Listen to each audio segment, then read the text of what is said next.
Repairing a hole in your drywall can range from easy to rather complicated, depending on the size of the hole.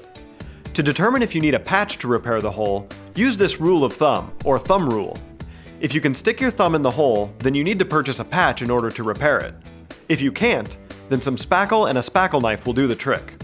To repair a small hole in drywall, you will need some lightweight, quick-dry spackle, a spackle knife, and a sanding block. When purchasing your spackle, the guide to follow is the smaller the hole, the lighter weight the spackle needs to be. Start with clearing any debris from the hole and sanding it smooth. Take the corner of your spackle knife and get enough spackle to fill the hole, pressing gently onto the wall. Add a little more to your putty knife, smoothing it over the space. You may need to go over the space a few times, but make sure it is a thin layer. Once you have enough spackle and the hole is not noticeable, allow it to dry. Once dry, sand the surface with the sanding block. If necessary, apply a second coat of spackle and repeat the drying and sanding process. Now that it's dry, it needs to cure. Allow 24 hours before priming and painting.